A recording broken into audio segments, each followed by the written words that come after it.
సమర్థ సద్గురు సాయినాథ్ మహారాజ్కి జై. సాయి భక్తులందరికీ నమస్కారం అండి. మన సాయినాథుని దయ వల్ల అందరూ సంతోషంగా ఉండాలి అని మనస్ఫూర్తిగా కోరుకుంటూ ఈ వీడియో ఆరంభిస్తున్నాను. ఇక ఈరోజుటి వీడియోలో మన కోసం బాబాగారు అందిస్తున్న ఒక అద్భుతమైన సందేశం. బిడ్డ, నీకోసమే ఈ సందేశం నేను తీసుకొచ్చానమ్మా. నీకు ఈ యొక్క సందేశం విన్న వెంటనే నీ మనసులో ఉన్న ప్రశ్నలన్నిటికీ సమాధానం దొరుకుతుంది. ఈ యొక్క మాట ఇప్పుడే విని తల్లి అని బాబాగారు మన కోసం మన మనసులో ఉన్న ప్రశ్నలన్నిటికీ సమాధానం చెబుతున్నారండి. ఇక బాబాగారు సందేశం ఏంటి, అందులోని అర్థం పరమార్థం ఏంటి అని మన సాయినాథుని మాటల్లోనే వినబోయే ముందు మన ఛానల్ ఎవరైనా ఫస్ట్ టైం చూస్తున్నట్లయితే సబ్స్క్రైబ్ చేసుకోండి. మన వీడియోస్ నచ్చినట్లయితే లైక్ చేసి మరికొంతమంది సాయి భక్తులకు షేర్ చేయండి. ఎన్నో ప్రాబ్లమ్స్తో సఫర్ అవుతూ ఎక్కడెక్కడో జ్యోతిష్యం చెప్పించుకొని అయినా తృప్తి చెందకుండా ఏదైనా ఒక మంచి జాతకం చెప్పించుకోవాలి, మంచి జ్యోతిష్యుడు కావాలి అనుకుంటే ఉంటే మాత్రం మనకు తెలిసిన ఒక గురూజీ ఉన్నారండి, శ్రీనివాసరాజు గారు. జ్యోతిష్యంలో గొప్ప ప్రావీణ్యం గల శ్రీనివాసరాజు గారు నెంబర్ 1 వశీకరణ స్పెషలిస్ట్. ఎలాంటి సమస్యకైనా 24 గంటల్లోనే మంచి పరిష్కారం అనేది చూపిస్తారండి. ప్రేమ, పెళ్ళి, విద్య, ఉద్యోగం, భార్యాభర్తల మధ్య గొడవలు, సంతాన సమస్యలు, ధనం నిలకడగా లేకపోవడం, చెడు ప్రయోగాలు చేశారనుకున్న నరదృష్టి, అదేవిధంగా పిల్లలకి ఉద్యోగం రాలేదు, వాస్తు దోషాలు, జాతక దోషాలు, అన్నిటికీ మంచి రిజల్ట్ అనేది మీకు కనిపించాలంటే స్క్రీన్ మీద కనిపిస్తున్న నంబర్కి గురువుగారికి ఒక్కసారి కాల్ చేశారంటే మీ సమస్యలన్నీ తీరిపోయినట్టే ఫ్రెండ్స్. గురువుగారు నెంబర్ 1 వశీకరణ స్పెషలిస్ట్ కాబట్టి స్త్రీ పురుష వశీకరణ కూడా చేస్తారు. మీరు చేయవలసిందల్లా ఉన్న చోట నుంచే 9666306444కి కాల్ చేయండి. మీ ప్రాబ్లమ్స్ అన్నీ కూడా తీర్చుకోండి ఫ్రెండ్స్. ఇక బాబాగారు అందిస్తున్న సందేశం. తల్లి, నీ మనసులో ఉన్న ప్రశ్నలన్నిటికీ ఈ సాయిబాబా సమాధానం చెబుతాను. నీది నాది జన్మజన్మల బంధం అమ్మా. నువ్వు ఇప్పుడు ఈ సాయి బిడ్డవైన నువ్వు ఖచ్చితంగా అదృష్టవంతునివి. ఈ తండ్రి ఎల్లప్పుడూ తోడుగా ఉంటాడు. నీ జీవితం మంచిగా భవిష్యత్తు ఉండేలా నేను మనస్ఫూర్తిగా ఆశీర్వదిస్తున్నాను. అయితే ఈరోజు నా సందేశం నా బిడ్డలకి ఎలా అందిస్తున్నానో తెలుసా? ఈ విధంగా చెబుతూ ఉన్నాను తల్లి. నా బిడ్డలు ఏమి ఆలోచిస్తున్నారు అనే ప్రశ్నలన్నిటికీ కూడా నేను సమాధానం చెబుతాను. ఎన్నో ప్రశ్నలు నన్ను అడుగుతూ ఉంటావు కదా, నీకు ఖచ్చితంగా నీ మనసులో ఉన్న ప్రశ్నలకు ఈ బాబా సమాధానం చెబుతాను. ఎందుకు ఇన్ని కష్టాలు పడుతున్నాను నేను, నాకు మాత్రమే ఎందుకు ఇన్ని సమస్యలు ఎదురవుతున్నాయి, నా ప్రయత్నంలో ఏదైనా లోపం ఉందా, లేదా 1 కాదు 2 కాదు, ఇలా ఎన్నెన్నో కష్టాలు నేను ఎందుకు మోస్తున్నాను అని నీ మనసు ఎంతో భారమైపోయింది కదా, అన్నిటికీ సమాధానం చెబుతాను. నీకొచ్చిన సందేహాలు, ప్రశ్నలు అన్నిటికీ సమాధానం ఇచ్చి నీ సందేహాలు కూడా తీర్చేస్తాను. అంతేకాకుండా నువ్వు ఆశ్చర్యపడేటువంటి అద్భుతమైన ఒక శుభవార్త కూడా నీకు అందేలా చేస్తానమ్మా. అయితే ఇప్పుడు ఈ బాబా నీ ప్రశ్నలన్నిటికీ ఈరోజు సరైన సందర్భం కాబట్టి ఇప్పుడే చెప్పాలనుకుంటున్నాను. మనసు పెట్టి విను. ఈ తండ్రి మాటల్లో నువ్వు విన్నాక మనసు ఆనందంగా ఉంటుంది, అలాగే ధైర్యం కూడా వస్తుంది.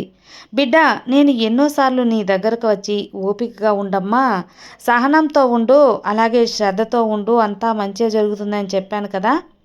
అయితే ఇప్పుడు నువ్వు ఎలా ఉన్నావు అనేది నాకు తెలుసు. నేను ఇంకా ఎన్ని రోజులు ఎదురు చూడాలి బాబా, నా కోరిక ఎప్పుడుకి తీరుతుంది అని నీ యొక్క ప్రశ్న.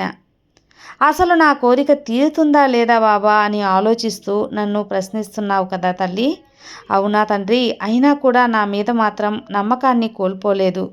బాబా అంటూ, తండ్రి అంటూ నన్ను ఎప్పుడూ ఆరాధిస్తూనే ఉన్నావు. ఆ విషయం నాకు తెలుసమ్మా. నువ్వు చెప్పకపోయినా కూడా నీ మనసులో ఉన్న అన్నిటికీ నా దగ్గర సమాధానం ఉంది. నీ మనసులో ఉన్న ప్రశ్నలన్నిటికీ నాకు తెలుసు.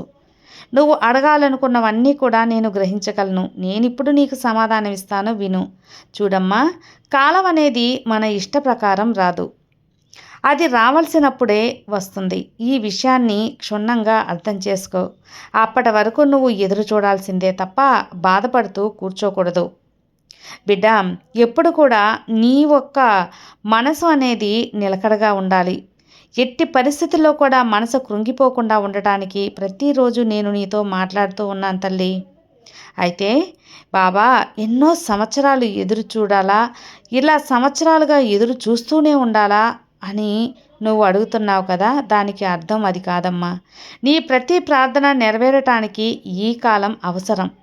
నువ్వు నా పూజలు చేయడానికి, నన్ను ప్రార్థించడానికి, నా పాదాల దగ్గర శరణాగతి పొందడానికి, నా ఆశీర్వాదాన్ని నువ్వు అందుకోవడానికి ఎలాంటి కాలము అవసరం లేదు. ఎలాంటి కాలం నియమము లేదు.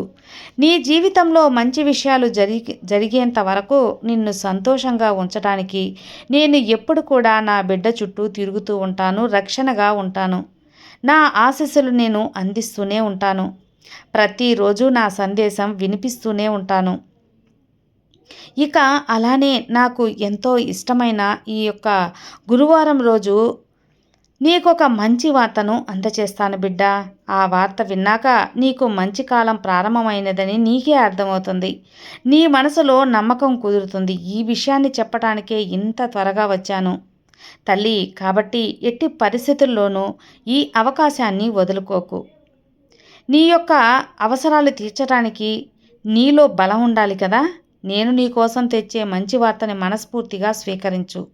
ఇకపై నీ కోరికలన్నీ నెరవేరుతాయి. ఇక నీ కోరికలన్నీ తీర్చి నీ జీవితంలో ఎప్పుడు ఏం జరుగుతుందో అని ఎదురు చూసి నీకు ఒక మంచి శుభవార్తను కూడా అందిస్తాను. అప్పటి వరకు కూడా నీ సాయి మీద నమ్మకంతో ఉంటావు కదా. నమ్మకంతో ఉండు, నీకు అంతా మంచే జరుగుతుంది. నీ బాబా చెప్పేది అర్థమవుతుంది కదా అమ్మా.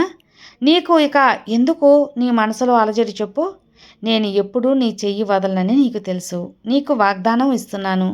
నీకు కావలసినవన్నీ నేను నీ చేతిలో పెడతాను. నీ జీవితంలో ఒక ప్రశాంతకరమైన వెలుగుని నేను నీకు అందిస్తాను. అవును బిడ్డ, నువ్వు ఎప్పుడు కూడా బాధపడకు. ఎప్పుడు కూడా బాధ అనేది చూపకు. ఇవన్నీ నీ సాయి లీలలు అని గుర్తుంచుకో. నీ బాబా నీ జీవితంలో ఎన్నో లీలలనేవి చూపించాను. నా సమస్యలు ఎప్పుడు తీరుతాయి తండ్రి అని నువ్వు అడుగుతూ ఉన్నావు కదా. ఇదిగో ఈ తండ్రి ఇప్పటి వరకు చెప్పింది దాని గురించే. నేను ఇప్పటి వరకు మాట్లాడుతూ ఉన్నానమ్మా. నాకు ఎంతో ఇష్టమైన ఈ గురువారం రోజున నీ ప్రశ్నకు సమాధానం దొరుకుతుంది. నీ కష్టాలు ఎప్పుడు తీరుతాయో, అది నువ్వు ఎంత గొప్ప జీవితాన్ని పొందబోతున్నావో వీటన్నిటినీ కూడా సమాధానం దొరుకుతుందమ్మా. నువ్వు ఎంత గొప్ప జీవితం నీకు అందబోతుందో నీ కళ్ళారా నువ్వే చూస్తావు. కానీ నువ్వు చేయవలసిన పని ఒకటి ఉంది తల్లి. అదేంటో తెలుసా? అది పెద్ద కష్టం ఏమీ కాదులే. అది పెద్ద కష్టం ఏమీ కాదు. నువ్వు చేయగలిగిందే చాలా చిన్న పని. అది ఏంటి అంటే చెబుతాను, మనసు పెట్టి విను. నాకు పెద్ద పెద్ద పూజలు చేయాల్సిన అవసరం లేదమ్మా. నీ మనసును నువ్వు కట్టుబాటు చేసుకుంటే చాలు. నీ మనసును నువ్వు కష్టాలు అనేవి ఎన్ని వచ్చినా సరే నా తండ్రి నాకు అండగా ఉన్నారు అనే ఒక నమ్మకాన్ని నువ్వు పెంచుకుంటే చాలు. ఈ చిన్న పని చేయి తల్లి. ఇక నువ్వు ఏ ప్రయత్నాన్ని ప్రారంభించినా చివరి వరకు కొనసాగించటం అలవాటు చేసుకో. ఇక ఓడిపోయినా సరే నువ్వు ఆ ఓటమిని ఒప్పుకోకు. మళ్ళీ ప్రయత్నించు. ఆ ప్రయత్నం అనేది తప్పక నెరవేరుతుంది. అలా ప్రయత్నించటం నేర్చుకో. ఖచ్చితంగా గెలిచే తీరుతావు. నువ్వు ఓడిపోతున్నావు అంటే ఆ భగవంతుడు నిన్ను పరీక్షిస్తున్నాడని అర్థం. నీకు శిక్ష కాదు, అది శిక్షణ. పరీక్షలో అక్కడే ఆగిపోతే ఫలితం ఎలా వస్తుంది? అలా ఆగకూడదమ్మా. పరీక్షలు పెట్టే నేనే నీకు మార్గాన్ని చూపిస్తాను. నారు పోసినవాడు నీరు పెట్టకుండా ఉంటాడా? అలాగే ఈ సందేశాన్ని నీకు చెబుతున్నాను. నువ్వు దేనినైనా సాధించగలవు. అందుకే నీ శక్తి ఏంటో నీకు తెలియచెప్పాలనే ఈ పరీక్షలు. మళ్ళీ చెబుతున్నాను బిడ్డ, విను. నువ్వు ఏ పనినైతే ప్రారంభించావో దానిని చివరి వరకు కొనసాగించు. ప్రయత్నాన్ని ఆపవద్దు. ఓడిపోయినా సరే మళ్ళీ ప్రయత్నం చెయ్యి. అందులో తప్పకుండా నువ్వు విజయం అనేది సాధిస్తావు. నీకు మరొక ముఖ్యమైన విషయం కూడా చెబుతాను, విను.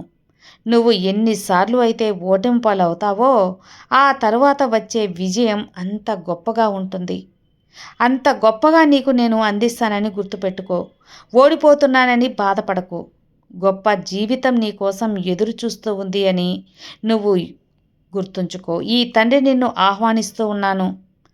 నా ఆహ్వానం, నా చేతులను నీకు ఎప్పుడూ చాచే ఉంటాను. నీ భవిష్యత్తు స్వయంగా నేనే నీకు అందిస్తాను. కాబట్టి దానికి ఎక్కువ రోజులు లేవమ్మా. అతి త్వరలోనే, అతి కొద్ది రోజుల్లోనే నీ జీవితాన్ని నువ్వు చూస్తావు.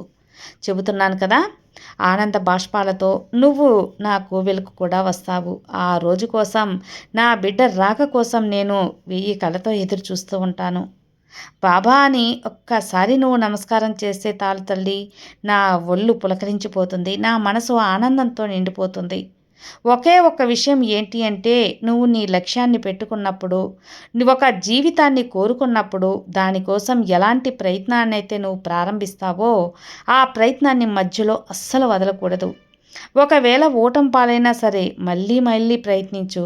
నీ బాబానే చెప్తున్నాను కదా స్వయంగా, ఎందుకంటే అందులో గెలిచేది నువ్వే, చివరికి అందులో తప్పకుండా గెలిచి తీరేది నువ్వే. ఆ భగవంతుడు నిన్ను పరీక్షిస్తున్నాడు. ఒకవేళ ఓడిపోతే అక్కడే ఆగిపోతారా లేదా పట్టుదలతో ప్రయత్నిస్తారా అనేది ఒక పరీక్ష మాత్రమే, నీకు నీ జీవితంలో శిక్షణ మాత్రమే. నా బిడ్డల్ని నేను శక్తివంతంగా తయారు చేయటానికి ఈ పరీక్షలు వస్తూనే ఉంటాయి తల్లి. ఎందుకంటే ఇప్పుడు ఉన్నటువంటి సమాజం అలా ఉంది. ఎటు చూసినా క్రూరత్వం, ఎటు చూసినా మోసం. ఇలాంటి సమాజంలో బ్రతకాలంటే నిన్ను నువ్వు నిరూపించుకోవాలి. నా సాయి బిడ్డలందరినీ కూడా నేను దృఢంగా సమర్థవంతంగా ఉంచేలా తెలివితేటల్లో మారుస్తాను. ఇవన్నీ ఉన్నప్పుడే కదా నా బిడ్డలు ఎక్కడైనా సంతోషంగా బ్రతకగలరు. ఎలాంటి మనస్తత్వం ఉన్న వారి మధ్య అయినా సరే ఆనందంగా జీవించగలరు. ఈ పరీక్షలన్నీ ఆ భగవంతుడు నా బిడ్డలకి ఎందుకు పెడుతున్నాడు? నా బిడ్డలు ఆనందంగా వీటిని స్వీకరించి ఎదుర్కోవాలని. నీ మంచి కోసమని గ్రహించు. ఈరోజు ఎంత కష్టం ఎదురైనా, ఎన్ని సమస్యలు ఎదురైనా సరే నువ్వు వెనుకడుగు వేయవద్దు. నీ బాబా నా బిడ్డలకు ఎప్పుడు కూడా అండగా ఉంటాడు అని నువ్వు గుర్తుంచుకో. చాలా సమర్థవంతంగా నేను వాళ్ళందరికీ కూడా ఈ సందేశాన్ని పంపిస్తాను తల్లి. మరి ఆ సామర్థ్యాన్ని నువ్వు గట్టిగా నిలబెట్టుకోవాలి కదా. నిన్ను తట్టి లేపుతున్నాను. చాలా సమర్థవంతమైన జీవితం నువ్వు జీవిస్తావు. ఎప్పుడైతే నువ్వు ఆ సమర్థవంతంతో ముందుకు నడవటం మొదలు పెడతావో అప్పుడు ప్రతి ఒక్క విజయం కూడా నీ కాళ్ళ ముందుకు వస్తుంది. ఆ బాబానే చెబుతున్నాను, స్వయంగా నీ సాయి తండ్రిని చెబుతున్నాను. ఓటం పాలైనా ఓడిపోయినట్టు కాదు, ప్రయత్నించకుండా ఉండే వాళ్ళే ఓడిపోయినట్టు. కాబట్టి ఎదిరించు. నీకు వచ్చిన కష్టాన్ని, అలాగే నీకు వచ్చిన సమస్యల్ని అన్నిటినీ ఎదిరించు. ఇప్పుడు అర్థమైందా? నీ మనసులో బాధ అన్నిటికీ కూడా సమాధానం నువ్వు ఏం చేయాలో నీకు అర్థమైందా? ఒక చిన్న లక్ష్యాన్ని పెట్టుకో. ఆ లక్ష్యాన్ని చేరుకోవడంలో వెనుకడుగు వేయకు. ప్రయత్నం ప్రయత్నం ప్రయత్నం, ఒకే ప్రయత్నాన్ని మాత్రమే కొనసాగించు. ఆ ప్రయత్నంలో దారిలో వెళ్ళేటప్పుడు అందుకోలేని కొన్ని మలుపులు ఉంటాయి, ముళ్ళు ఉంటాయి, రాళ్ళు రప్పలు ఉంటాయి. అందులో వాటిని దాటుకొని నువ్వు వెళ్ళగలిగితే అందమైన జీవితం, అందమైన గెలుపు, నీ మనసు పులకించే గెలుపు ఉంటుంది. సమాజం అలా ఎటువైపు చూసినా కుళ్ళు, కుతంత్రాలు, మోసంతో ఉన్న జీవితంలో నువ్వు ఏ అడ్డంకులున్నా ఎదుర్కొని ముందుకెళ్ళినప్పుడు నువ్వు సమర్థవంతంగా గెలిచినట్టు. ధైర్యంగా ఉండు తల్లి. ఇలాంటి లక్ష్యాల్ని నా బిడ్డలు పుష్కలంగా నింపటానికి నేను ఎప్పుడూ కూడా సిద్ధంగా ఉంటాను. నా బిడ్డలు ఆనందంగా గడపడానికి నా వంతు నేను సహాయం చేస్తాను.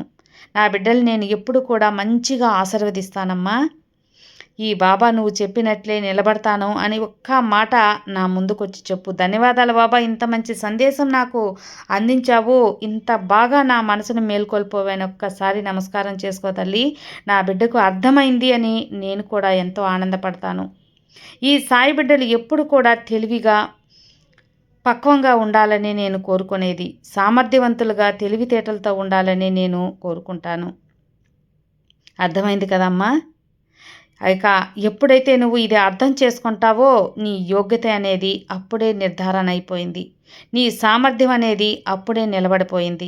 ఈరోజు ఈ బాబాయ్ నీకు కష్టపడినంతటికీ బహుమతిగా విలువైన ఒక బహుమతి కూడా ఇస్తాను. అది నీ మనసుకు నచ్చే ఒక శుభవార్త కావచ్చు, నీ మనసుకు నచ్చే ఒక బహుమతి కావచ్చు, నీ కోరిక కావచ్చు. ఖచ్చితంగా తీరుతుంది తల్లి. ఇక నువ్వు జీవితంలో వెనుక తిరగాల్సిన అవసరమే లేదు. వెను తిరిగినా కూడా నీ సాయి నీకు అండగా ఉంటాను. ఇక నీ జీవితం అద్భుతంగా ఉంటుంది. నువ్వు చేయవలసింది, నీ మనసులో ప్రశ్నలకు సమాధానం అన్నీ నీకు ఇప్పుడు తెలిసాయి కదా.